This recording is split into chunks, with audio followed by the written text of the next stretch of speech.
Okay. Okay.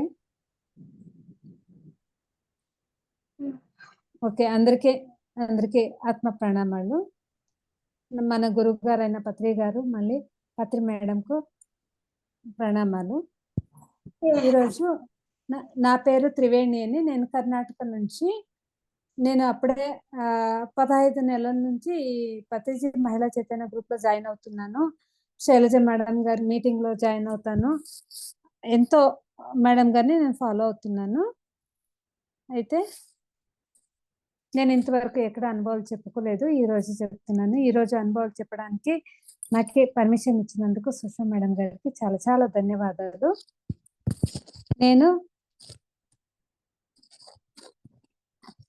నేను ధ్యానానికి వచ్చింది 2013లో.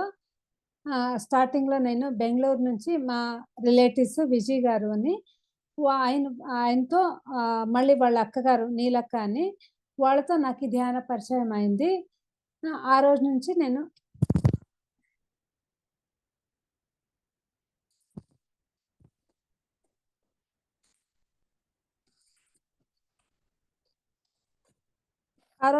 నాకు ధ్యాన పరిచయం అయింది. నేను ఫస్ట్ బెంగళూరు పోయినప్పుడు నీలక్క గారు చెప్తున్నారు. అంతకుముందు నేను కల్కి పూజలు చేసేదాన్ని, కల్కి మంత్రాలు చెప్పుకునేదాన్ని, కల్కి ధర్మాన్ని ఫాలో అవ్వేదాన్ని. అక్కడ హోమాలు, యజ్ఞాలు అన్నీ అటెండ్ అవ్వేదాన్ని. ఆ గురువు గారు ఉండేవారు, వాళ్ళని ఫాలో అవ్వడాన్ని. మళ్ళీ అక్కడ కలశ పూజలను చేసేవాళ్ళు, ఆ పూజలను చేసుకుంటూ మళ్ళీ వేరే వాళ్ళ ఇందులో అందరి ఇంట్లో పూజలు చేసేది. ఇది నేను ఫాలో అయ్యేదాన్ని అంతకు ముందు, ధ్యానానికి వచ్చేకన్నా ముందుకు. ఒక్కసారి ఏమో బెంగళూరు పోయినప్పుడు నీలక్క గారు అని ఆమె చెప్తోంది నాకు. అంతకన్నా ముందు 2 నెలలు అయిందంతే. జూలై నెలలో నా కూతురు ఇంజనీరింగ్ 3rd ఇయర్ చదివేది, తను బాడీ వికెట్ అయింది. అంటే హ్యాంగ్ చేసుకొని సూసైడ్ చేసుకునింది. తర్వాత 2 నెలల తర్వాత నేను బెంగళూరుకి ఎందుకు పోయిండాను. అప్పుడు విజయ్ గారు నీలక్క గారు చెప్తున్నారు, ఇంకా ఇప్పుడు నుంచి నువ్వు ధ్యానం చెయ్యి, ఇంక పూజలు మంత్రాలు చాలు అని. నేను అయ్యో ఆ పూజలు చేసేదాని దానివల్ల ఇంత మాత్రమైనా ఉండాను, లేకపోతే ఇంకా నేను చాలా కష్టాలు అనుభవించేదాన్ని. వద్దు నాన్న, నేను పూజలు అయితే మానుకొని, ఎవరు చెప్పినా మానుకోను అని చెప్తున్నాను. ఇప్పుడు నువ్వు అదే మానుకోవాలి, ఇదే చేయాలి, ధ్యానమే చేయాలి. నేను 5 నిమిషాలు కానీ కళ్ళు మూసుకొని కూర్చోడం అంతా అస్సలు కుదరదు. మంత్రాలు కావాలంటే 1000 మంత్రాలు చెప్పుకుంటాను అని నేను చెప్తున్నాను. వాళ్ళు చెప్తున్నారు, లేదు నువ్వు ఇప్పుడు ఇదే చేయాలి, డిగ్రీలో చదివిందంతా అయిపోయింది, ఇప్పుడు నువ్వు పిహెచ్డీనే చేయాలి అని చెప్తున్నారు. సరే, ఇంకా నీలాక ఎంత చెప్పినా నేను వినకపోతే, ఇప్పుడు నా తమ్ముడు విజయ్ వస్తాడు చూడు, ఆయన అనుభవాలు విను, నీకు తెలుస్తుంది అని చెప్పింది. సరే, ఆయన వచ్చిండాడు. విజయ్, ఇప్పుడు నువ్వే నాకు గురువు, నువ్వు అదేటో ధ్యానం అంట, నీ అనుభవాలు అంట చెప్పు, నువ్వు చెప్పింది నేను నేర్చుకుంటాను, నువ్వే ఇప్పుడు నాకు గురువు అని నేను చెప్తి. అప్పుడు ఆయన చెప్పినాడు, ఒక మాట చెప్పినాడు. ఆ మాట నాకు చాలా, ఆ మాటను నేను చాలా పట్టుకున్నాను ఆ రోజు. నేను నీకు గురువు కాదు, దేవుడు కాదు, నీ శ్వాస నీ గురువు, నువ్వే దేవుడు, నీ శ్వాసను పట్టుకో, ఆ గురువు నిన్ను దేవుడు అని చూపిస్తుంది అని చెప్పాడు. నేను ఇంతవరకు ఎన్ని ఆశ్రమాలకు వెళ్ళిండాను, రవిశంకర్ గురుజీ ఆశ్రమ, కల్కి ఆశ్రమ, ఇంకా ఎన్నెన్నో ఆశ్రమాలు తిరిగిండాను, రామకృష్ణ ఆశ్రమ, అన్ని చోటు అక్కడేమో గురువు గారు ఉంటారు, సన్యాసులు గురువు గారు ఉంటారు, వాళ్ళ కాళ్ళకు మొక్కడము, వాళ్ళు చెప్పింది ఫాలో అవడం, ఇవన్నీ చేస్తున్నాను. అయితే ఈయనేమో కొత్తగా చెప్తున్నాడే, ఈ శ్వాసే గురువు. ఇంతవరకు అసలు నేను ఆ లైన్ అయితే ఎక్కడా వినలేదనమాట, నేను పుట్టినప్పటి నుంచి. ఇదేమో కొత్తగా ఉందే అని అదే క్యూరియాసిటీ. దీనివల్ల నేనేమో కనుక్కోవాలి, ఇదేంటి ధ్యానం అంటే ఏంటి, దీన్ని పూర్తిగా తెలుసుకోవాలి. నేను ఏదైనా అంటే, నా దగ్గర ఏదైనా నాలెడ్జ్ వచ్చిందంటే దాన్ని పూర్తి తెలుసుకోవాలి. అది నాకు నచ్చితే ఫాలో అవుతాను, లేకపోతే వద్దు. అయితే నాకు ఎవరైనా ఏదైనా చెప్తే దాని గురించి నేను తెలుసుకోవాలి. ఆ క్యారెక్టర్ అయితే నాకు ఉంది. సరే, ఇదేమో కొత్తగా చెప్తున్నాడే, దీని గురించి తెలుసుకోవాలి. అవునా, సరే ధ్యానం అంటే ఏంటి, ఎలాగా అని. అప్పుడు ఆయన చెప్పిండాడు, ఏమి లేదు, శ్వాస మీద ధ్యాస పెట్టుకొని కూర్చో అంతే. అక్కడ మా సరే, దీని గురించి, దీని గురువు ఎవడు, దేవుడు ఎవడు, ఏది అంతా నేను హిస్టరీ అడుగుతూ ఉంటే ఆయన చెప్తున్నాడు, మన గురువు గారు పత్రి సారు, ఆయన హైదరాబాద్ లో ఉంటారు, ఆయన అందరికి లక్షలాది మందికి ధ్యానం నేర్పించుంటారు. దీనివల్ల మనం ఎంతో జ్ఞానాన్ని పొందుతాము, అజ్ఞానాన్ని పోగొట్టుకుంటాము. ఆయన ఏమో తను తెలిసి చెప్తున్నాడు. నాకు అసలు అదేమీ అర్థం కాదు. అయితే ఆ ఒక్క వాయిస్ అయితే నాకు నచ్చింది. నీ శ్వాసే గురువు, నువ్వే దేవుడు, నీ శ్వాసను పట్టుకో, నువ్వే దేవుడు అని చూపిస్తుంది అని. మళ్ళీ సరే అని చెప్పిండని ఇంకా అక్కడే కూర్చోబెట్టాడు. 5 నిమిషాలు. నాకేమీ అనుభవాలు కాలేదు, ఏమీ కాలేదు. అసలు మనశ్శాంతి అది ఏమీ అనిపించలేదు. ఏదోలే అనుకున్నాను. వాళ్ళు కొన్ని మ్యాగజైన్లు ఇచ్చిండారు. మళ్ళీ సాధన సూత్రాన్ని ఓషో రజనీష్ సార్ది ఆ మాస్టర్స్ది బుక్ ఇచ్చారు. సరే ఇంటికి వచ్చాను. నాకు బుక్కులు చదివే హవ్యాసం అయితే బాగానే ఉంది. సరే ఇంటికి వచ్చి ఆ బుక్ చదివాను. అప్పుడేమి టీవీలు ఇవేమీ లేదు. టీవీ ఉన్నా కానీ మా ఇంట్లో నేను టీవీ పెట్టేదాన్ని కాదు. అందుకని సెల్ ఫోన్ లేదు, టీవీ లేదు. బుక్కులు బాగా చదివేదాన్ని కదా. వారం రోజులుగా ఆ బుక్ అంతా ముగించేసిండాను. నాకు చాలా బాగా నచ్చింది. సరే ఇప్పుడు నెక్స్ట్ ఏంటి? ఆ బుక్ ముగించింది. నెక్స్ట్ కావాలంటే నా దగ్గర అలాంటి బుక్ లేదే. ఇంతవరకు నేను చదివిన బుక్‌లే వేరే రకంగా ఉంది. ఇదే వేరే రకంగా ఉంది. ఇది నాకు చాలా బాగా నచ్చింది. అదే ఫిలాసఫర్స్ అంటే ఫస్ట్ టైమ్ నేను ఆ వర్డ్ విన్నది అక్కడ. తత్వశాస్త్రజ్ఞులు రాసిన బుక్ ఇది. ఇలాంటి బుక్‌లే చదవాలి మనము. దీంట్లో మనం జ్ఞానాన్ని పొందుతాము. ఆయన ఫస్ట్ సారి చెప్పిండారు. అంతవరకు పతంజలి గురువు గారి బుక్కులు గాని నేనెక్కడ చదవలేదు. అదేమో యోగా గురించి మాత్రం తెలుసుకున్నానంతే. అస అసలు ఫిలాసఫర్ అంటే ఆ వర్డ్ వింటేనే నాకేదో ఒక రకంగా వైబ్రేషన్ జరిగింది. మళ్ళీ ఆ బుక్ చదివాను. ఇది ఎంతో బాగా ఉందే. ఇప్పుడు దానికన్నా క్రింద నాలెడ్జ్ ఉన్న బుక్‌లు చదవడానికి అసలు నాకు నచ్చదు. రామకృష్ణ ఆశ్రమం బుక్‌లు అవన్నీ ఉండవు నా ఇంట్లోన. అయితే నాకు నచ్చదు. అదేమో బాగా ఉంది. దానికి వాళ్ళతోనే ఇంకా మంచి బుక్‌లు ఇప్పించుకోవాలి, చదవాలి అని. అయితే నేను మళ్ళీ బెంగుళూరు పోయేంత వరకు ఇంక వెయిట్ చేయాలి. మళ్ళీ మళ్ళీ పోను కదా. ఏదో అక్కడేమో పనులుంటే, ఏదో ఫంక్షన్‌లుంటే పోతాం కదా.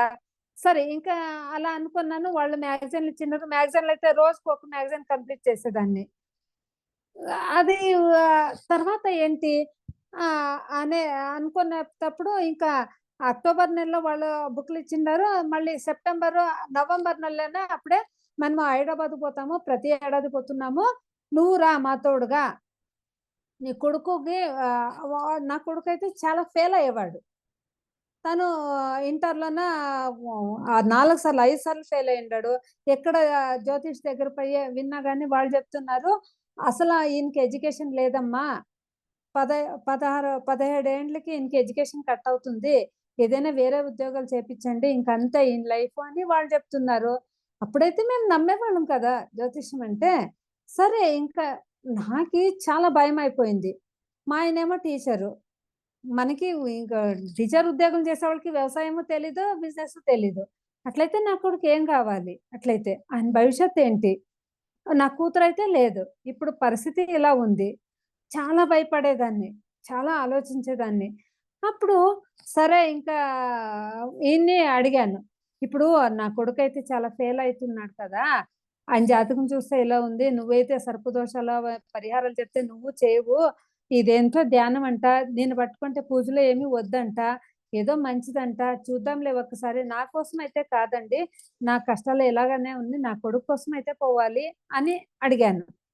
అంతకుముందు నా లైఫ్ గాని బాగాలేదు. నేను గాని ఇంత చాలా ఎప్పుడు కొట్లాటలు, చాలా తిట్టించుకునేది, కొట్టించుకునేది అన్నీ జరిగేది. ఎక్కడ జ్యోతిష్యం అడిగినా వాళ్ళు చెప్పేవాళ్ళు, "ఏమ్మా నీ జాతకమే సరింగా లేదు కదా! మీ నాన్నకేం బుద్ధి లేదా? అసలు ఇద్దరిది ఒకే లగ్నం అంటే పెళ్లి చేయరాదు కదా! నీ నాన్నకేం బుద్ధి లేదా? ఎవరిని జ్యోతిష్యం అడగలేదా అప్పుడు? ఇలా చేశారు కదా! నీ లైఫ్ అంతా ఇంతేనమ్మా. మీ నువ్వు ఉన్నంత వరకు ఇంతే. మీ ఇద్దరు కొట్టుకోవడమే. ఒకరు ఎడ్డి అంటే ఒకరు దిడ్డి అంటారు. అంతే మీ లైఫు. మీ వల్ల పిల్లలైతే డిస్టర్బ్ చేసుకుంటారు. అయితే నీకెంత కష్టమైనా పిల్లలకి డిస్టర్బ్ చేయకొద్దు. సరే ఇప్పుడు పరిహారం ఏదైనా చెప్పండి" అంటే వాళ్ళేమో చెప్పిండారు, "అమ్మవారు ఆరాధన చేయండి. లలిత సహస్రనామాలు, దేవి పారాయణాలు ఇలా చేసుకోండి" అని. సరే నేను ఏడాది రోజులు ప్రతిరోజు లలిత సహస్రనామ శ్రీచక్రం పెట్టుకొని కుంకుమార్చన చేసుకొని చేసేదాన్ని అప్పట్లో. సరే ఇక్కడికొచ్చిన తర్వాత ఇంక పూజలు, మంత్రాలు ఏమి వద్దంటే ఇదేమో కొత్త రకంగా ఉందే అనుకున్నాను. మళ్ళీ ఆయన చెప్తున్నాడు, "నీ కూతురు ఇప్పుడు ఎక్కడికి వెళ్ళింది? ఎలా ఉంది? అక్కడ ఏం చేస్తా ఉంది? అన్నీ చూడొచ్చు నువ్వు. అక్కడ పోయి పిరమిడ్‌లో ధ్యానం చేస్తే" అన్నారు. సరే నేను పిరమిడ్ గురించి ఏమీ తెలీదు. గిజా పిరమిడ్ అని స్కూల్‌లో చదివేటప్పుడు విన్నాను అంతేనే. ఇదేమో కొత్త రకంగా ఉంది. చూడాలి. అక్కడికి పోవాలి, చూడాలి. అయితే మా ఆయనైతే ఒప్పుకోడు. నాకెక్కడ ఫ్రీడమ్ లేదు. అస్సలు ఫ్రీడమ్ లేదు. జీరో. ఫ్రీడమ్ అంటేనే జీరో. ఫ్రీడమ్ అంటేనే తెలీదు. అలాంటి పరిస్థితి నాది. సరే ఇంకా నా కోసం అడిగితే ఈయనేమో పంపాడు. తన కొడుకు బాగుపడాలని ఎవరికైనా తండ్రికి ఉంటుంది కదా అని అసలు వాడిని చూస్తే అస్సలు పట్టదు ఈయనకి ఒక శత్రువులాగా చూస్తున్నాడు. ఎందుకంటే ఫెయిల్ అవుతుందని నా పరువు ప్రతిష్టలంతే పోతున్నావు కదా వాడి వల్ల.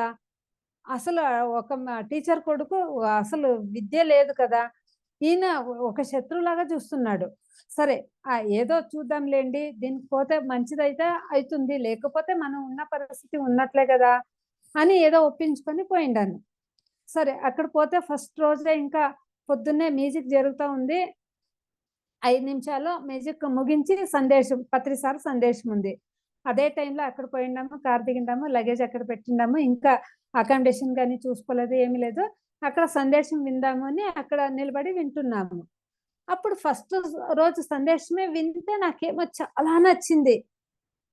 ఇంతవరకు ఎన్నో గురువుగారు ప్రవచనాలు విన్నాను, టీవీలో కానీ లైవ్లో కానీ. అయితే ఇదేనో కొత్త రకంగా ఉంది.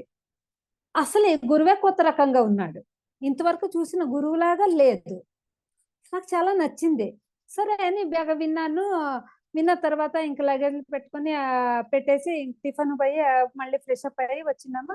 అని చెప్పి పార్వతమ్మ అని, సోమందేపల్లి పార్వతమ్మ అని కొట్టాల పిరమిడ్ ఇన్ఛార్జ్ ఆమెని. ఆమెకి ఇక్కడ నుంచి విజయ్ గారు ఫోన్ చేసి చెప్పిండారు, అక్కడ ఈ త్రివేణి అని పంపించినాను కదా, దాన్ని కొద్దిగా విచారించుకో, కొద్దిగా యాక్షన్ తీసుకొని చెప్పిండారు. సరే ఆమె నన్ను పిలిచి అడుగుతోంది, ఏ దీన్ని సమాచారం చెప్పు అని. సరే నీ ధ్యానాన్ని కూర్చోబెట్టింది, కళ్ళు మూసుకొని ఇప్పుడు చెప్పు, నీ హిస్టరీ ఎంతో చెప్పు అని చెప్తా ఉంది. ఏం చెప్పేది సడన్ గా అడిగితే ఏం చెప్పేది, అంతవరకు నాకేం చెప్పి అలవాట్లేదు, అంత దాచుకొని అలవాటు కదా మనకి ఇంట్లో సమస్యల్ని. సరే ఇంకా నా కూతురు గురించే చెప్పిండాను, ఇలా జరిగింది, దానికోసం అయితే ఇప్పుడు వచ్చిండాను అని. సరే అంత ముగించిన తర్వాత బాగా ఏడుస్తున్నాను, ఇంకా కళ్ళు తెరువు అని చెప్పింది. తెరిచిన తర్వాత ఇంకా ఏడ్చేది ఆపేయనుంది, అయినా అప్పటికి ఏడుస్తున్నాను. ఇలా ఏడుస్తూ కూర్చుంటే, నీ కూతురు చెడిపోయిందా, పో నువ్వు అక్కడ ఆ నీళ్ళలో పడి చేయిపో, లేకపోతే ఊరికే కూర్చొని నేను చెప్పింది వినాలి అని చెప్పింది. సరే ఇంకా ఆమె చెప్పింది విన్నాను. ఆమె రోజు పొద్దున్న ధ్యానానికి రా, అక్కడ సార్ సందేశాలు విను, పిరమిడ్లో పోయి కూర్చొని ధ్యానం చేసుకో, ఎక్కడ టైం వృధా చేయకూడదు, వారం రోజులు ఇక్కడ ఉంటావు కదా, వారం రోజులు బాగా సమయాన్ని ఉపయోగించుకోవాలి అని ఆమె సమయం సాధన అని చెప్పింది. సరే ఇంకా నాకు నచ్చింది కదా, ఇంకా టిఫిన్ తినుకొని ఇంకా రెడీ అయ్యి అక్కడ స్టేజ్ మీద కూర్చొని క్లాసులన్నీ విన్నాను. చాలా నచ్చింది నాకు. ఇంకా నా తోడుగా నీలక్క, దాచి అక్క అని ఆ విజయ్ వాళ్ళ అక్కగారు వచ్చిండారు. వాళ్ళు కొద్దిగా లేజినెస్ అన్నమాట. అప్పుడు నాకు విజయ్ ఫోన్ చేసి చెప్పిండారు, వాళ్ళిద్దరిని పట్టించుకోవద్దు, నువ్వు నీ వంతు నువ్వు సింగిల్ గా ఉండాలి, ఎప్పుడు వాళ్ళ తోడుగా కూర్చోవద్దు, వాళ్ళ తోడుగా ఎక్కడ పోవద్దు, నువ్వు ఆకలి అయితే పో భోంచేయి, వచ్చి స్టేజ్ ముందు కూర్చో, క్లాసులు విను, లేక వెళ్ళు పిరమిడ్లో ధ్యానం చేసుకో, రేత్రి నిద్ర వచ్చే పనుకో, అంతే.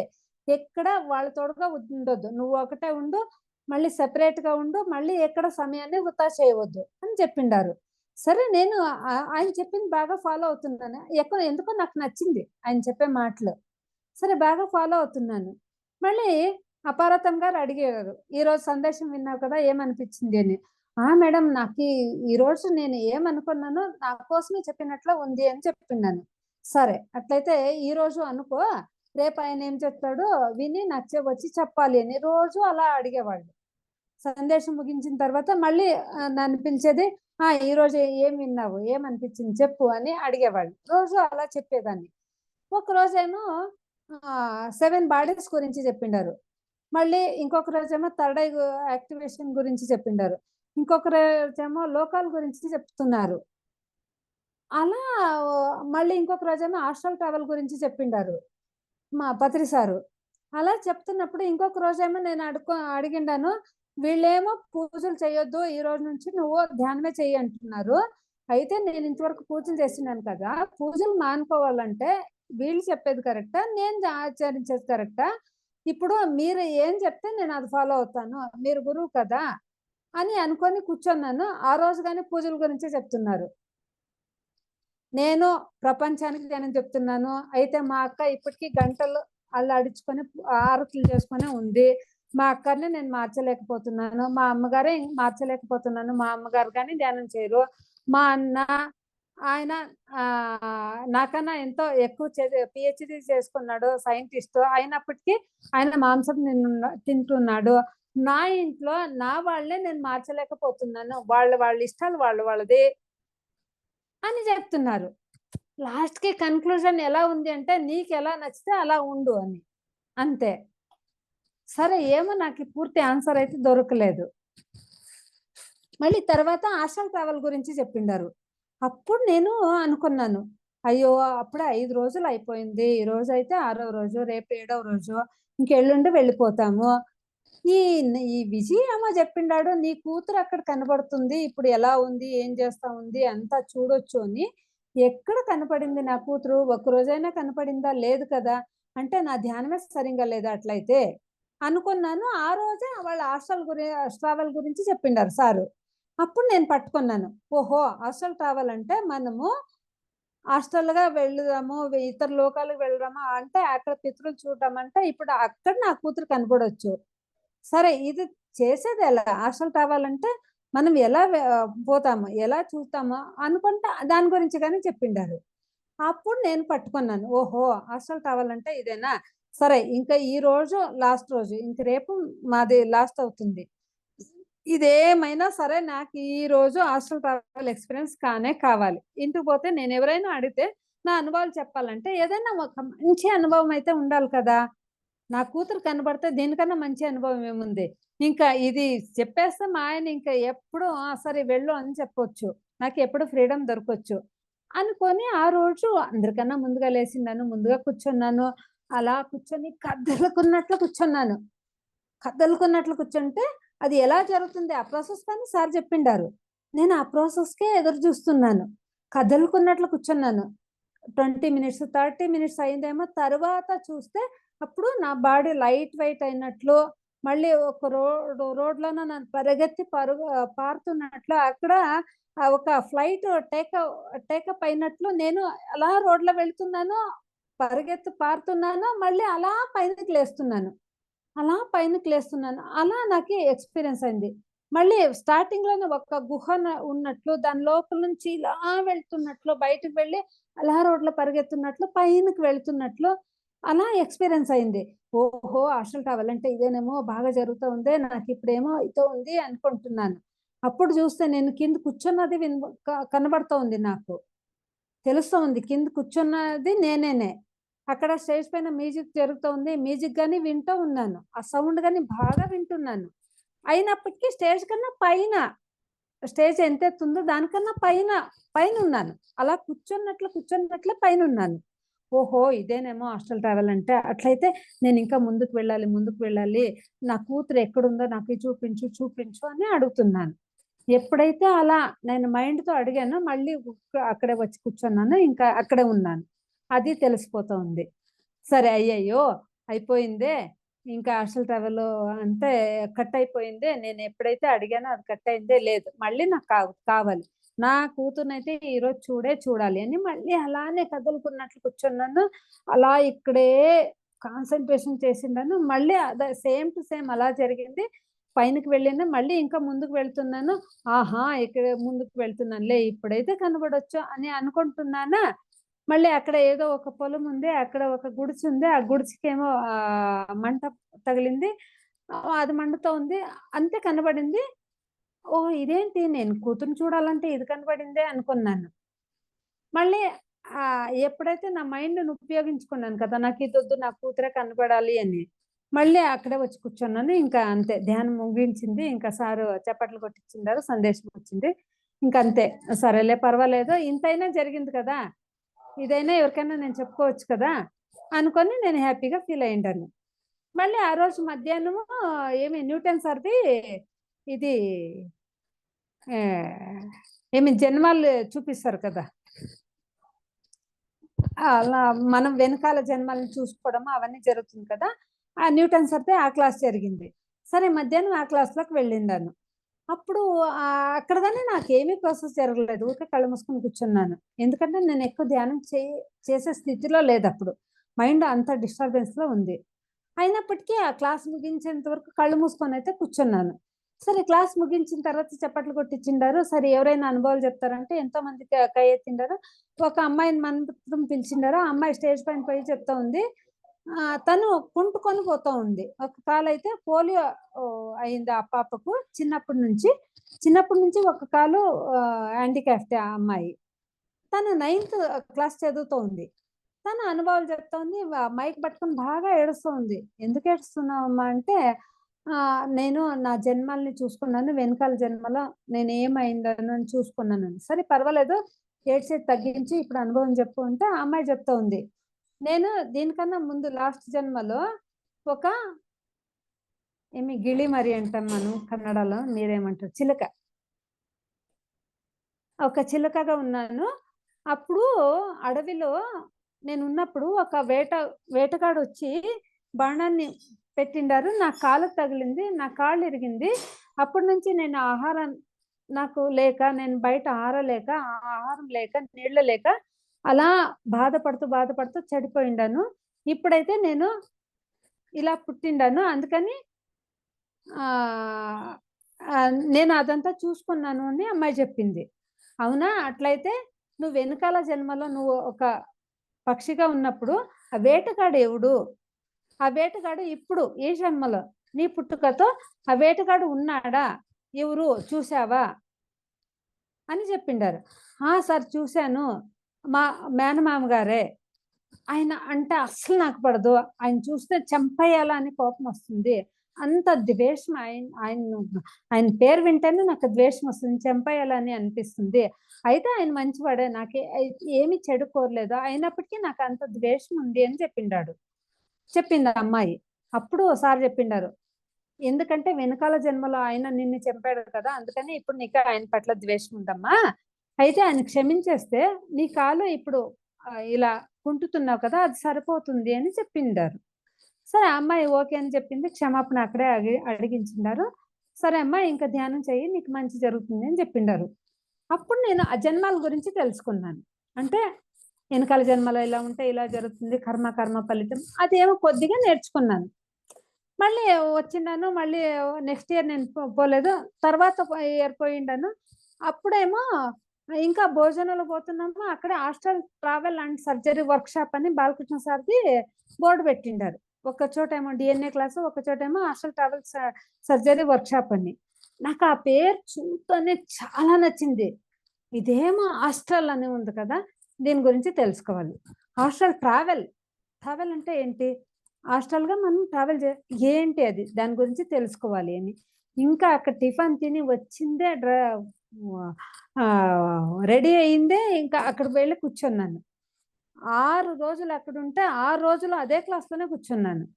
బాలకృష్ణ సార్ 2 రోజులు చూసారు. 3 రోజులు "ఏమ్మా ఎందుకు రోజు ఇక్కడికే వచ్చున్నావు?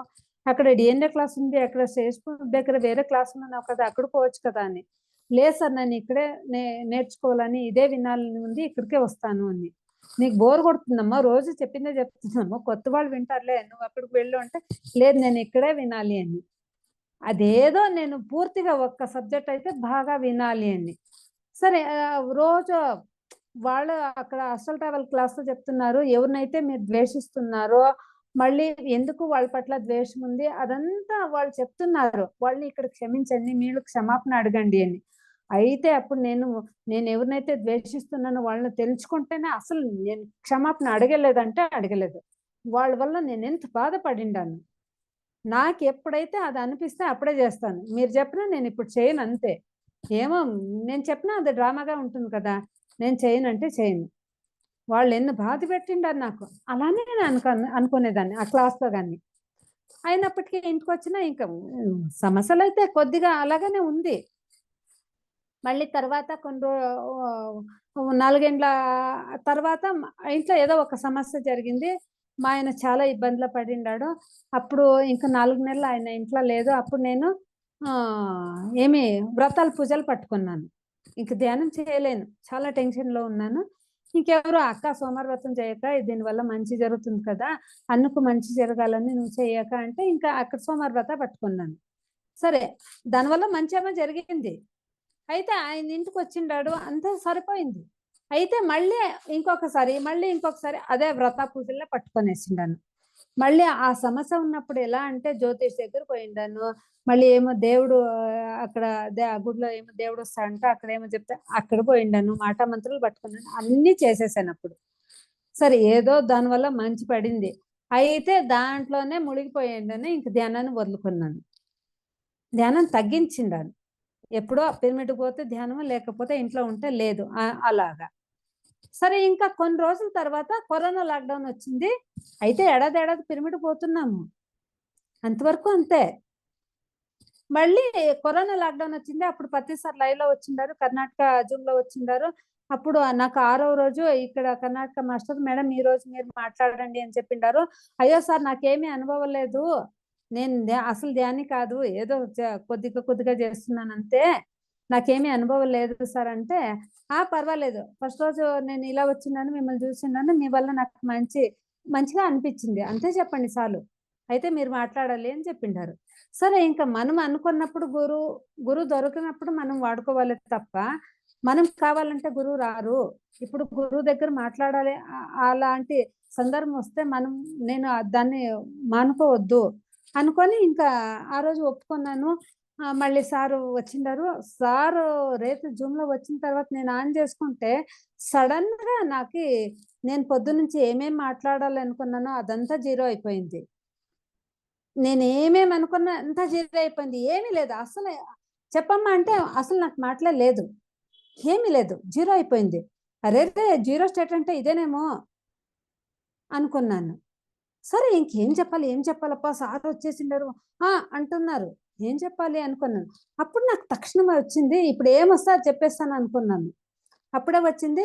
సార్ ఫస్టో రోజు ఒక మేడం అనుభవాలు వింటే నాకిలా అనిపించింది అన్నాను. గుడ్ అన్నారు. మళ్ళీ సెకండ్ రోజు ఒక మేడం గారు అనుభవాలు వినేటప్పుడు ఇలా అనిపించింది అన్నాను. వెరీ గుడ్ అన్నారు. మళ్ళీ ఇంకొకసారి ఇలా అన్నాను. ఎక్సలెంట్ అన్నారు. అంటే మీరు ఎలాంటి గురువు? నేను ఎంతోమంది గురువు చూసాను. వాళ్ళలాగే వీళ్ళు అనుకున్నాను. అయితే ఇప్పుడు మీరు ఎలాంటి గురువు అని ఎంతో గొప్ప గురువు అని నాకు తెలిసింది సార్. ఇప్పుడు 6 రోజుల నుంచి అనుభవాలు వింటూ ఉంటే అన్నాను. గుడ్ అన్నారు. తర్వాత ఒక గురువు గారితో మనం ఎలా ఉండాలి? ఏం మాట్లాడాలి? ఏం మాట్లాడరాదు? ఎంత ఉండాలి? అదంతా నేను నేర్చుకున్నాను సార్ అన్నాను. వెరీ గుడ్ అన్నారు. అలాగేనే నాకు ఆ రోజుల్లో ఏమనిపించిందో అదే చెప్పిండాను. గుడ్డు, వెరీ గుడ్, ఎక్సలెంట్ ఇంతే. ఇంకా నెక్స్ట్ అన్నారు. సరే ఇంక నెక్స్ట్ అన్న తర్వాత నాకే మళ్ళీ వచ్చింది. అయ్యో! నేను క్వెషన్ అడగాలిలే, అడగలేకపోయానే అని. సరే ఇంక మరుసటి రోజు సార్‌కి ఫోన్ చేసి అడిగినాను కర్ణాటక మాస్టర్‌కి. సార్ నేను క్వెషన్ అడగాలి సార్. ఒక క్వెషన్ ఉంది. సార్‌తోనే అడగాలి అని. లేదు మేడం వారం రోజులు వెయిట్ చేయండి. తర్వాత మీకు ఇస్తాము అన్నారు. సరే నేను రోజు కూర్చొనేదాన్ని. వీడియో ఆన్ చేసుకొని కూర్చొనేదాన్ని. నాకు ఈ క్వెషన్ ఉంది. ఈ క్వెషన్‌కి మీతోనే ఆన్సర్ రావాలి. దీంట్లో ఎవరైనా ఈ క్వెషన్ అడిగినా పర్వాలేదు. అయితే నా క్వెషన్‌కి ఆన్సర్ అయితే మీ నోటి నుంచి రావాలి అని అడిగాను. ఫస్ట్ రోజు, సెకండ్ రోజు, థర్డో రోజు అసలు ఎవరు ఆ క్వెషన్ అడగలేదు. సరే పర్వాలేదు. ఇంకా కొన్ని రోజులు ఉంది కదా! ఏ రోజైనా సరే నాకు ఈ క్వెషన్ అడుగుతాను. ఆన్సర్ తీసుకుంటానని కూర్చున్నాను. అయితే అంతా ముగించింది. లాస్ట్‌కి 5 నిమిషాలు సరే అందరిది ముగించింది. ఇప్పుడు ధ్యానానికి కూర్చోబెడతాను అంటే, లేదు ఇంకా 5 నిమిషాలు ఉంది. ఎవరైనా దీంట్లో అడగొచ్చు అన్నారు. సార్ చెప్తున్నారు. లేదు సార్ అందరిది ముగించింది. ఎందుకంటే ప్లాన్ ప్రకారమే సెలెక్ట్ చేసేవాళ్ళు రోజుకి. లేదు సార్ అందరిది ముగించింది. ఉంది పర్వాలేదు.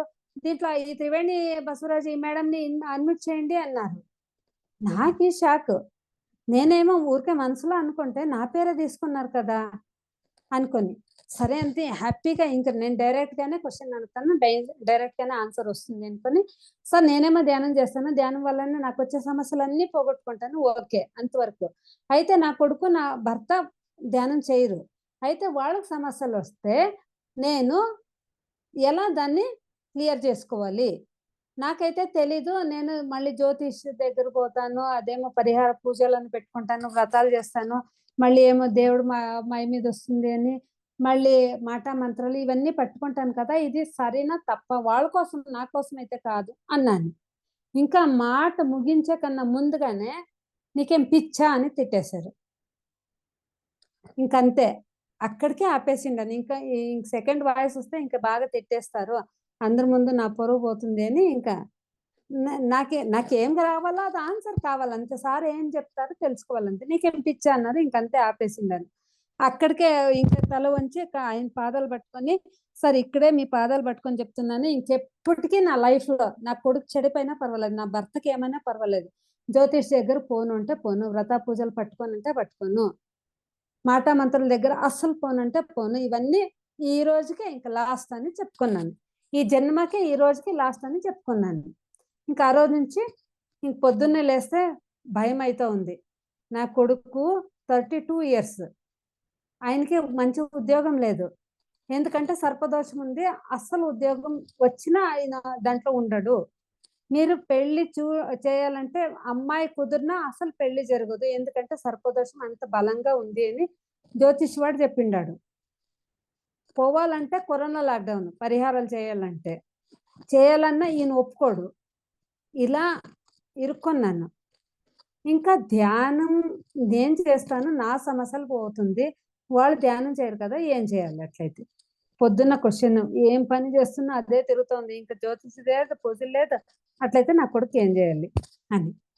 ఇంకా 11 గంటలకి నా ఫ్రెండ్ ఫోన్ చేసింది. అది ఎప్పుడో నేను హై స్కూల్లో ఉన్నప్పుడు ఫ్రెండ్, 35 ఇయర్స్ తర్వాత మళ్ళీ రేత్రి జూమ్లో నన్ను చూసి ఫోన్ చేసింది. ఏమే సార్ తిడతారని నీకు తెలీదా? నువ్వు ధ్యానం చేస్తున్నావా? నేను చేస్తున్నానే.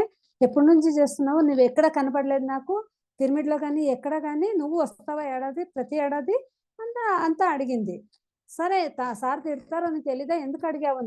తిట్టించుకోవాలనే అడిగాను, ఎందుకంటే మళ్ళీ నేను అదే మిస్టేక్ చేస్తాను కదా, ఒకసారి తిట్టించుకుంటే ఇంక చేయను కదా, అందుకనే చేశాను అని చెప్పిండను. సరే ఇంకా ఫోన్ పెట్టిన తర్వాత మళ్ళీ 3 గంటలకి ఆమె ఒక లింక్ పంపించింది, ఒక జూమ్ లింక్. దాంట్లో ఒక గ్రూప్ మెడిటేషన్ గురించి చెప్తారు, ప్రేమనాథ్ సార్ వస్తారు ఈ రోజు, 21 రోజులు అక్కడేమో మండల ధ్యానం అని పెట్టిండారు, నువ్వు జాయిన్ అవ్వు అని మెసేజ్ పెట్టేది. సరే ఇంకా నేను దాంట్లో జాయిన్ అయితే ఆ రోజు ప్రేమనాథ్ సార్ 41 రోజులు మండల ధ్యానం చేస్తే దానివల్ల ఫలితం ఎలా ఉంటుంది, ఒక సంకల్పం అయితే నెరవేరుతుంది అలా చెప్పిండారు. సరే నాకు అప్పుడు ఆన్సర్ దొరికింది. ఇప్పుడు నా కొడుకు కోసం నేను మండల ధ్యానం చేయొచ్చు కదా, నా కొడుకు మంచి ఉద్యోగం దొరకాలి అని సంకల్పం అయితే నాదే కదా అనుకున్నాను. సరే పర్వాలేదు, నాకు ఆన్సర్ అయితే దొరికింది అని ఇంకా ఆ రోజు నుంచి మొదలు పెట్టిండాను. ఇంక మరుసటి రోజు డిఎన్ఏ ఇది పూర్ణాత్మ శ్రీధర్ సార్ వచ్చిండారు. ఆయనేమో కాంతి ధ్యానం గురించి చెప్పిండారు. మనం ధ్యానం చేసి మన కాంతిని ఎక్కడికైనా పంపించవచ్చు, దానివల్ల ఫలితం ఎలా ఉంటుంది, దాని గురించి ఒక తిరుపతికి పంపించి అక్కడేమో తన అనుభవాలన్నీ చెప్పిండారు. సరే ఇంకా ఇది కానీ నేను చేయొచ్చు, నేను ధ్యానం చేసి నా కాంతి నా పూర్ణాత్మకు వెళ్ళి అక్కడి నుంచి నా కొడుకు పూర్ణాత్మకు వెళ్ళి అక్కడి నుంచి ఆయన సోలకు వెళ్ళి ఆయన కర్మ ఎలా ఉన్నా ఆ కర్మ సైడ్కి పెట్టి ఆయనకి మంచి జరగాలి, ఇది కానీ చేయొచ్చు కదా. సరే బాగానే ఉంది, ఇవి రెండు ఆచరిస్తే ఇంకా నా కొడుకు కోసం అయితే నేను చేయొచ్చు అని చేసిందా. 41 రోజులు చేసిండాను. 41 రోజు కరెక్ట్గా ఆయన ఇంట్లోనే కూర్చొని ఈ రూమ్లోనే కూర్చొని అసలు తినడానికి బాత్రూమ్ తప్ప ఈ రూమ్ నుంచి బయటకు పోడు. అయినప్పటికీ ఆయన ఇక్కడే ఇంటర్వ్యూ అటెండ్ చేసిండాడు, ఇక్కడ నుంచి ఆయనకు ఉద్యోగం దొరికింది. 41 రోజు కరెక్ట్గా ఆయన డ్యూటీ జాయిన్ అయ్యిండాడు. నేనేమో అడిగిండాను, అమెరికా కంపెనీ కావాలి. నా భర్త అయితే చాలా చీప్గా మాట్లాడేవాడు ఆ అబ్బాయిని, రోజు మాటలతోనే చంపేసేవాడు. నేనేమో అడిగేదాన్ని, ఈయన ఎంత చంపుతాడో అంతకన్నా ఆయన బాగా ఉండాలి, ఆయనకి అమెరికా సంకల్పం పెట్టడానికి దానికేం డబ్బులు పెట్టాలా, కాకపోతే నష్టమేమీ లేదు కదా, ఉన్న స్థితిలోనే ఉంటాను కదా, అందుకని ఆయనకి అమెరికా కంపెనీ రావాలి అని, అమెరికా కంపెనీలో తను ఉద్యోగం చేయాలి, ₹1,00,000 సంపాదన చేయాలి, వాళ్ళ తండ్రి చూసి ఆశ్చర్యపోవాలి, అలా నా కొడుకు ఉండాలి అలా సంకల్పం పెట్టిండాను. తర్వాత చూస్తే ఆయనకి వచ్చిన కంపెనీ బెంగళూరే, జయనగరంలోనే ఉండేది, అయితే దాని మెయిన్ కంపెనీ వచ్చి అమెరికాలో, తను ఎండి వచ్చి అమెరికాలో ఉన్నాడు, ఇది బ్రాంచ్ మాత్రమే. అంటే రోజు అక్కడి నుంచి మీటింగ్ జరిగేది, ఈయన వర్క్ అంతా చూసేది వాళ్ళే, మళ్ళీ వర్క్ ఇచ్చేది వాళ్ళే, అంతా వాళ్ళని. అంటే నేను అనుకున్నట్లే అమెరికా కంపెనీ దొరికింది. అయితే నేను శాలరీ 1,00,000 ఉండాలి అని అడిగిండాను. అయితే తనకి 24,000 చెప్పిండారు. అయితే వన్ కెపాసిటీ, వన్ క్వాలిటీ ఎంత ఉంటే అంతే ఇచ్చిండారు. ఓకే. పర్వాలేదు. ఈ రోజు కాకపోతే ఇంకొక రోజు వస్తుంది. అయితే ఉద్యోగం అయితే వస్తుంది కదా! అంత చాలు అనుకోని హ్యాపీగా ఇంకా ఆ రోజు నుంచి ఎవరికైనా నేను ఈజీగా చెప్పొచ్చు కదా! ఇప్పుడు నాకు ఏదో ఒకటి మంచి జరిగింది కదా! అదే నాకు సమాధానం అయితే వచ్చింది.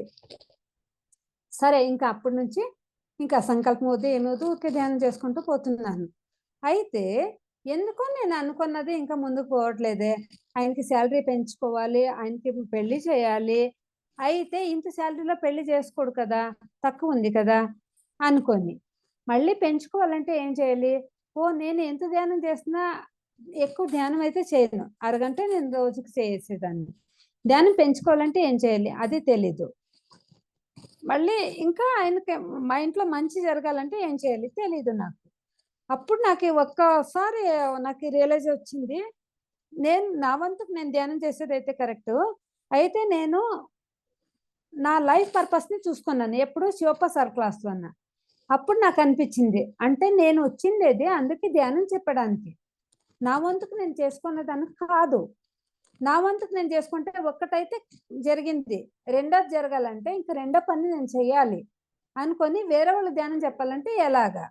అప్పుడు నా ధ్యానాన్ని పెంచుకోవాలి. అప్పుడు నేను జూమ్ క్లాస్‌లోకి వెళ్ళిండాను. అన్ని జూమ్‌లోకి వెళ్ళిండాను. ఎంతో గ్రూప్ మెడిటేషన్ చేసిండాను. మళ్ళీ ఇన్నర్ జర్నీ క్లాస్‌లో జ చేరుకున్నాను. అప్పుడు నాకు నా లైఫ్ పర్పస్ ఏంటి అని తెలిసింది. మళ్ళీ నా ఎనర్జీ గాని పెంచబడింది. అప్పుడు నేను ఇంక బయట వెళ్ళి నేను ధ్యానం చెప్పడానికి మొదలుపెట్టిండాను. ఎప్పుడైతే నేను బయట తిరగడానికి మొదలుపెట్టిండానో అప్పుడు నా అబ్బాయి సాలరీ పెంచింది. అప్పుడు ఇంక అమ్మాయిని చూడడము, అమ్మాయిని చూడాలంటే ఇంక జ్యోతిష్యం పట్టుకోను కదా నేను. అప్పుడు గాని మళ్ళీ నేను ఏదో ఒక జూమ్‌లో మన కర్ణాటక జూమ్‌లోన నాకి సర్వీస్ చేయడం ఇచ్చిండారు. నేనెప్పుడైతే ఈ సర్వీస్ చేస్తానో, నేను పత్రి గారికి ఒక్క మాట అనుకున్నాను. "నీ పని నేను చేస్తాను. నా కుటుంబాన్ని నువ్వు చూసుకోవాలి. ఇప్పుడు మా అబ్బాయికి పెళ్లి చేయాలి. నీ పని నేను చేస్తాను. అమ్మాయి ఎక్కడుంది? ఏమి తెలీదు. ఏ అమ్మాయి దొరికితే ఆయనకి మంచిగా ఉంటుంది. మంచిగా తోడు అవుతుంది. ఈ జన్మలో ఏ అమ్మాయి నా తోడుగా ఉండాలని ఆయన కోరుకొనొచ్చిండాడో తెలీదు కదా! అమ్మాయి ఎక్కడున్నా నువ్వే చూపించాలి. ఆ పెళ్లి నువ్వే చేయించాలి. నువ్వే జరపాలి. నీ పని నేను జేస్తాను" అనుకున్నాను. అప్పుడైతే సెకండ్ కరోనా లాక్‌డౌన్. ఇంక బయట తిరిగేది లేదు. చేసేది లేదు. అమ్మాయి ఎక్కడుంది? వెతికేదెలాగా? అయితే తను మ్యాట్రిమోనీలో దొరికింది. సంకల్పం ఎలా ఉంది?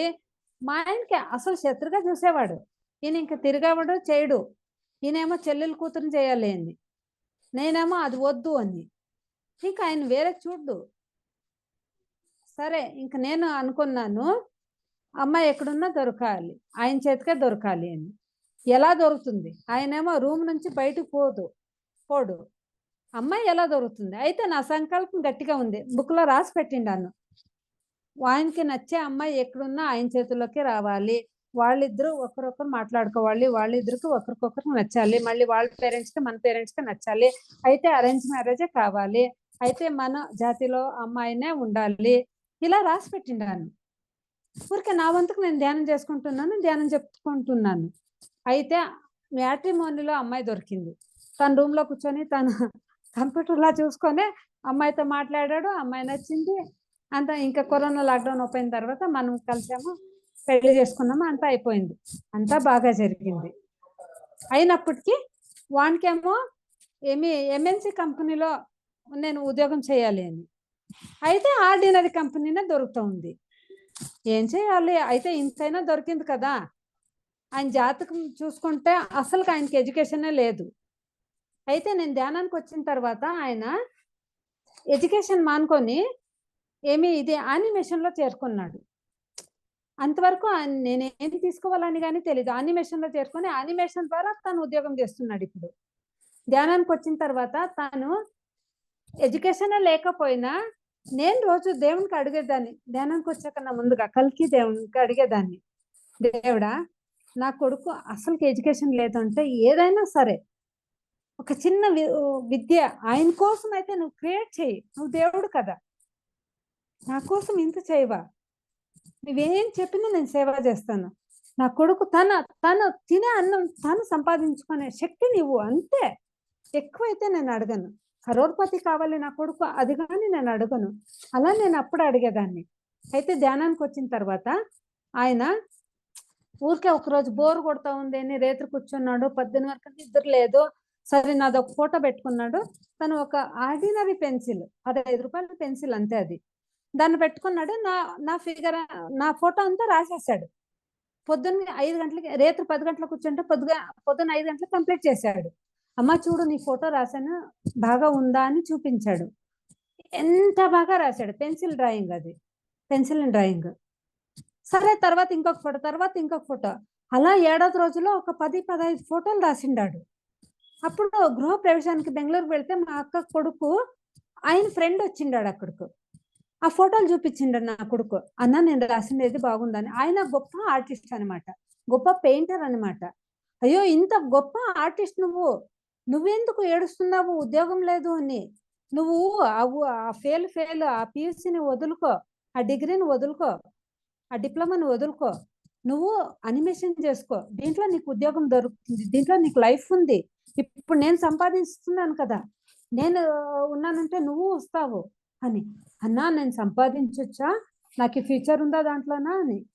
ఎందుకు లేదయ్యా, నేను నీకు ఉద్యోగం నేర్పిస్తాను, నువ్వు దీంట్లో చేరుకో అని ఆ అబ్బాయి చెప్తే ఇంకా ఈయన యానిమేషన్ మొదలుపెట్టి దానివల్ల ఇంకా తను మంచి సంపాదన, మంచి ఉద్యోగము, పెళ్లి చేసుకున్నాడు. అయితే ఎంఎన్సి కంపెనీ కావాలని ఆయనకుంది, దొరకట్లేదు.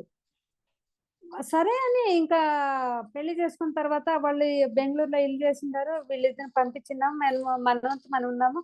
అయితే ఆయనకేమో కొద్దిగా హెల్త్ ప్రాబ్లం వచ్చి, బ్యాక్ పెయిన్ వచ్చి ఇంకా ఉద్యోగాన్ని వదులుకున్నాడు. ఇంట్లో ఉన్నారు ఇద్దరు. ఇంకా కొత్తగా ఇల్లు చేసిండరు, అప్పుడే ఉద్యోగం వదులుకున్నారు. మాకు చెప్పలేదు. మాకు చెప్తే ఇంటికి వచ్చేయండి అని చెప్పేస్తాం కదా.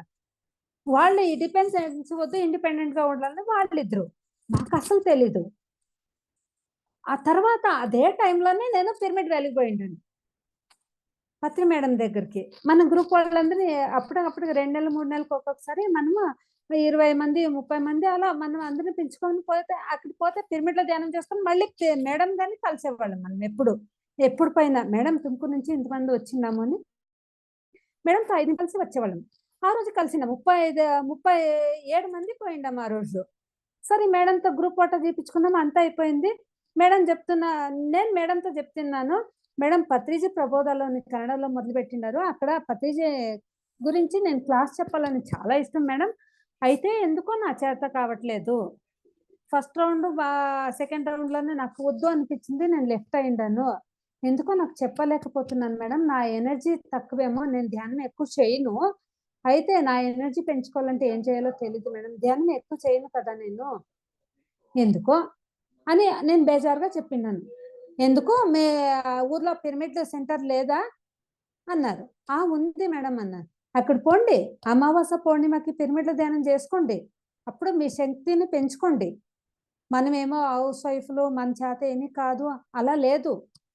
మనమే ఆది పరాశక్తులు, అంత మన చేత ఏది, మనం అనుకున్నది సాధిస్తాము.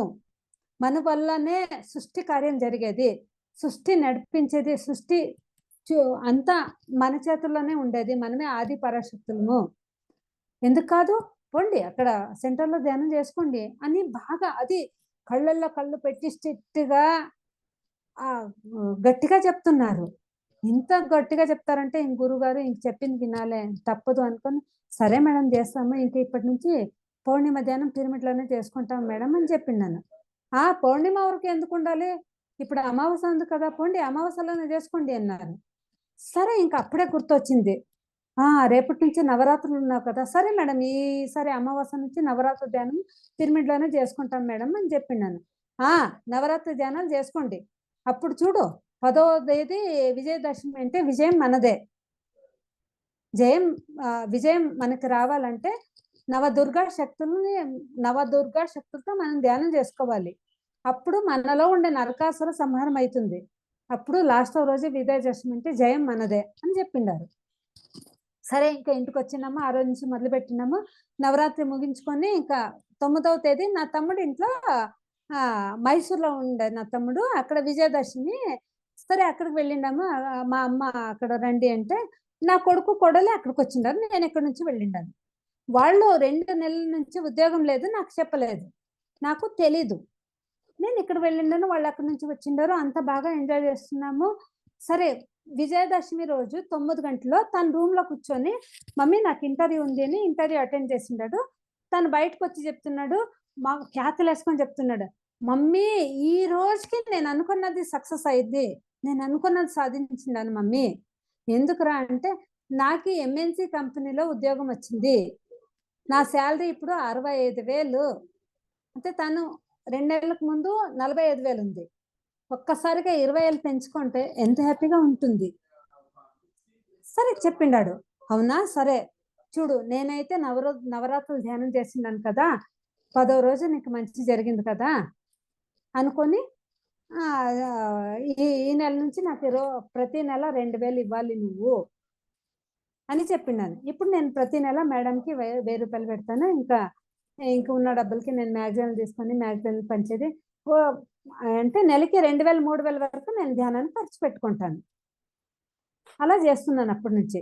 అంటే ఇప్పుడు వాడు అనుకున్నది సాధించాడు, ఎంఎన్సి కంపెనీలో ఉన్నాడు. ఇంకా వన్ టెన్షన్ లేదు కదా, నేను ఇంకా హ్యాపీగా ధ్యాన ప్రచారాలు చేసుకుంటూ హ్యాపీగా చేస్తున్నాను. టైం అయిపోయిందేమో.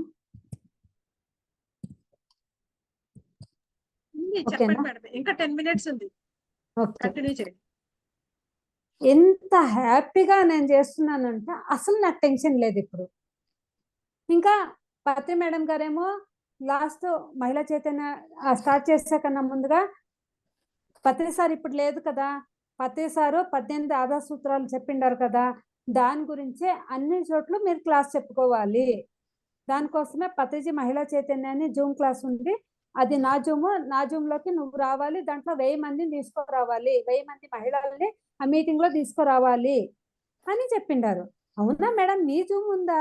ఏది మేడం ఇంతవరకు వినలేదే, మీ జూమ్ యావది మేడం అన్నాను. నా జూమే ఉంది, అది శైలజ మేడం అడుగు తను చెప్తుంది అని అన్నారు. అవునా మేడం సరే మీరు మన కోసమే కదా చేసేది, తప్పకుండా చేస్తాను మేడం అన్నాను. నేనేమో మీకోసమే చేసేది, అయితే మీరందరూ కలిసి ఇప్పుడు నా కోసం చేయండి. ఇక్కడికి వెళ్ళినా ఎక్కడ క్లాస్ పెట్టినా పత్రిజీ 18 ఆదర్శ సూత్రాల గురించినే చెప్పుకోవాలి, ఇది నా కండిషన్, దీన్ని ఫాలో అవ్వాలి అని చెప్పిండారు. సరే ఓకే అని చెప్పిండాను. ఇంకా అక్కడ మేడం దగ్గర కలిసే కన్నా ముందుగా నాకు ఎదురొచ్చింది శైలజ మేడం గారు. అయినప్పటికీ నేను చూశాను, గుర్తుపెట్టాను, అయితే ముందుకు వెళ్ళిపోయాను. ఇంకా బయటకు వచ్చిన తర్వాత ఇంకా లోపల ఉన్నారు శైలజ మేడం అంటే, ఇంకా ఇప్పుడే ఏంటి ఫోన్ నెంబర్ తీసుకొని అడుగుదాంలే అని ఇంటికి వచ్చి ఇంకా ఫోన్ చేసి అడిగి అప్పటి నుంచి జాయిన్ అయింటాను. ఇప్పుడు ఎక్కడికి వెళ్ళినా పత్రిజీ 18 ఆదర్శాల గురించి చెప్పుకుంటాము.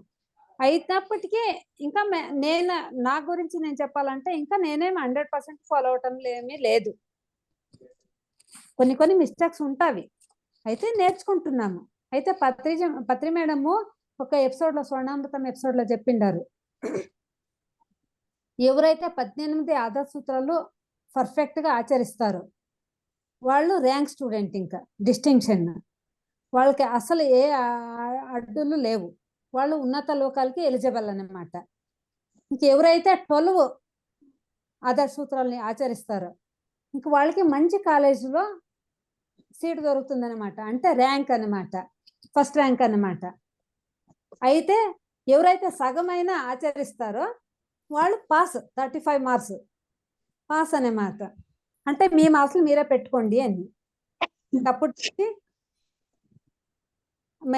నేను అలా చేసుకుంటూ పోతున్నాను. దాని గురించి ఎప్పుడు ఎరుకుతూ ఉంటాను. ఒక్కొక్కసారి నా వాక్ సరిగ్గా ఉండదు ఇంట్లోన మాట్లాడేటప్పుడు. అయితే ఇంకొకసారి అనుకుంటాను, మనము ఇంతకు ముందు ధ్యానానికి వచ్చే కన్నా ముందు ఆ ఎమోషన్స్ని బయట పట్టలేక తను లోపల ఉంచుకొని దానివల్ల ఎంతో టెన్షన్ పడి మెంటల్ చాలా డిస్టర్బ్ అయిండాము. అయితే పత్రిసారి ఎన్నో వీడియోస్ విన్న తర్వాత అనిపించింది, ఎమోషన్స్ కానీ మనం బయట పెట్టాలి, అన్ని లోపల పెట్టుకోకూడదు అని. అంటే కోపం వస్తే కోపాన్ని బయట పెట్టాలి, ప్రేమ ఉంటే ప్రేమగానే చెప్పుకోవాలి. అది ఎన్నో మనం ఫాలో అవ్వటం లేదు కదా, దానివల్లనే మనం 18 ఆదర్శ సూత్రాల్ని కరెక్ట్గా ఫాలో అవ్వటానికి ఇబ్బంది అవుతూ ఉంది. ఎక్కడెక్కడ నేను ఫాలో అవటం కష్టంగా ఉంది, ఇప్పుడు ద్వేషాన్ని సంపూర్ణంగా మానుకోవాలి, ప్రేమించాలి. అయితే ఎందుకు వాళ్ళు ప్రేమించలేకపోతున్నాము అంటే వాళ్ళకు మాకు ఏదో ఎమోషన్స్ బ్లాకేజ్ ఉంది, బయట పెట్టలేకపోతున్నాము. నీ వల్ల నాకు అప్పుడు ఇలా బాధ కలిగింది కదా అని మనం ఓపెన్ గా మాట్లాడేస్తే క్లియర్ అయిపోతుంది. వాళ్ళ వాళ్ళ మైండ్ లో ఏముందో మన మైండ్ లో ఏముందో అది రెండు కలయిక కావాలి కదా. అందుకోసం నాకు ఇంకా కుదరట్లేదు అని నన్ను నేను సెల్ఫ్ చెక్ అయితే చేసుకుంటాను. అయినప్పటికీ నేను ఎక్కడ ధ్యానం చెప్పినా ఫస్ట్ రోజే ఫస్ట్ క్లాస్లోనే చెప్పేస్తాను. కొంతమంది అయితే చెప్తారు ఫస్ట్ రోజే నాన్ వెజ్ గురించి ఏమి చెప్పొద్దు, వాళ్ళు ధ్యానం చేసేవాళ్ళు వెళ్ళిపోతారు, ధ్యానం చేయకపోతారే అంటారు. వాళ్ళు ధ్యానం చేయకపోయినా పర్వాలేదు. అయితే నేను చెప్పాల్సింది 18 ఆదో సూత్రంలో మెయిన్ సూత్రమే నాన్ వెజ్ గురించి చెప్పాలి. పత్రి సార్ ఏం చెప్పిండారు, ఈ జన్మలో నువ్వు ధ్యానం చేయకపోయినా పర్వాలేదు, జ్ఞానాన్ని తీసుకోపోయినా పర్వాలేదు, అయితే ఫస్ట్ హింసని మానేయండి. అందుకని శాకాహారి ర్యాలీ చేసేదంటే ఏమో రోడ్లో చెప్పుకొని పోవడము, ఎన్నో ఖర్చులు పెట్టుకోవడము, ఇంత చేసాం అంత చేసామని న్యూస్లో పెట్టుకోవడము, ఫోటోలు పెట్టుకోవడము, మ్యాగజైన్లో పెట్టుకోవడం ఇదైతే కాదు. రోజుకి ఒక్కరు నాన్ వెజ్ని మానుకున్నా నేను శాకాహారి ర్యాలీ చేసినట్లేని. అయితే నాతో డబ్బులు లేదు, ర్యాలీ చేసేంత డబ్బులు లేదు, అంత శక్తి కానీ లేదు. అయితే నా వాక్కుతో నేను ర్యాలీ చేసుకోవచ్చు కదా. నేను ఈరోజు ఎవరింటికైతే నేను క్లాస్ చెప్పడానికి పోతాను, అక్కడ నేను చెప్తే వాళ్ళ ఇంట్లో 10 మంది ఉంటే దాంట్లో ఒక్కరు నాన్ వెజ్ మానుకున్నా, ఒక్కరు సరైన ధ్యానం చేసినా నేను శాకాహారి ర్యాలీ చేసినట్లేని. అలానే నేను నిర్ణయించుకుంటాను.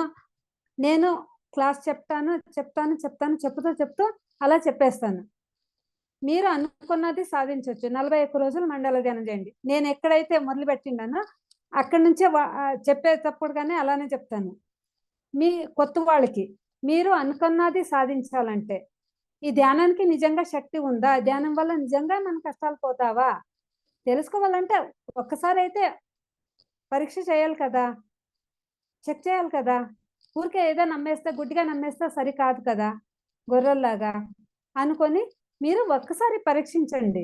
41 రోజులు చూద్దామలే, దీనికేం డబ్బులు ఇవాళ ఫీజు ఇస్తారా నాకు, లేదు కదా, ఉచితంగా కదా. అయితే నేను చెప్పినట్లు చేస్తే నీ కష్టాలు పోతావు కదా. ఒక్క కష్టం అయితే తగ్గిపోతుంది. ఫస్ట్కే నేను అగ్రిమెంట్ ఇస్తాను. అయితే మీదేదో చాలా ప్రాబ్లం ఉంటే ఒక్క కష్టం కోసమే 41 రోజులు చేయండి, 100% అది క్లియర్ అవుతుంది. ఇంకా ఒకటైతే ఇంక అన్నీ అవుతుంది కదా. అన్నమైందా అని చూడడానికి అన్ని ఏమి చూడాలి అవసరం లేదు కదా, ఒక్క చూస్తే చాలు కదా అనుకొని ఇలా చేయండి అని చెప్తాను.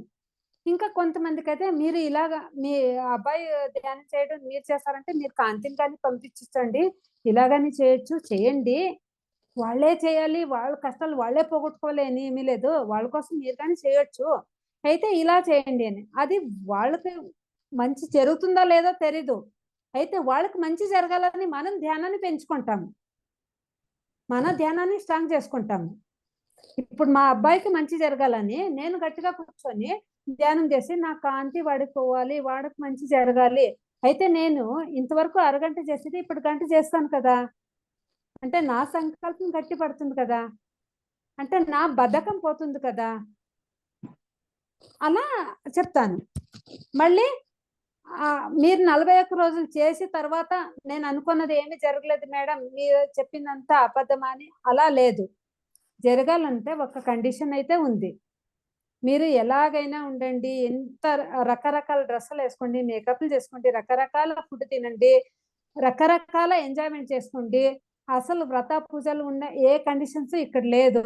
అయితే ఈ 5 మాత్రమే కండిషన్ ఉంది, దీన్ని తప్పకుండా ఫాలో అవ్వాలి, లేకపోతే మీరు అనుకున్నది జరగదు, తర్వాత నా బాధ్యత అయితే కాదు.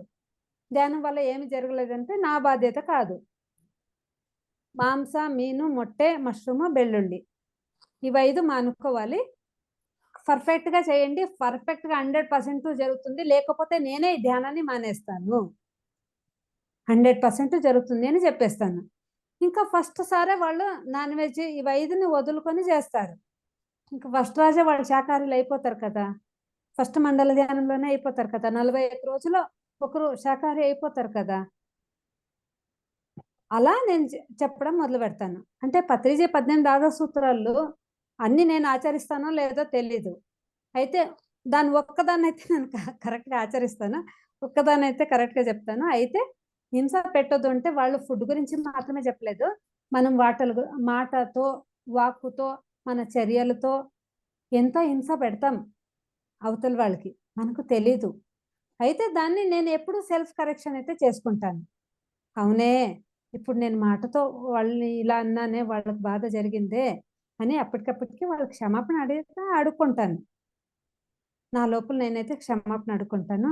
అలా అప్పటికప్పటికి నేను ఎప్పటికీ నాకు ఎలాంటి సమస్యలు వచ్చినా సెల్ఫ్ కరెక్షన్ చేసుకుంటాను.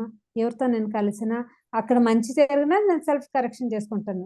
అవునే, ఇలా ఉండకూడదే, ఇలా ఉంటే నాకు ఇలా అవుతుందే, వాళ్ళు ఇలా అంటే నాకెంత బాధ జరిగిందే, నేనన్నా కానీ వాళ్ళకి బాధ జరుగుతుంది కదా.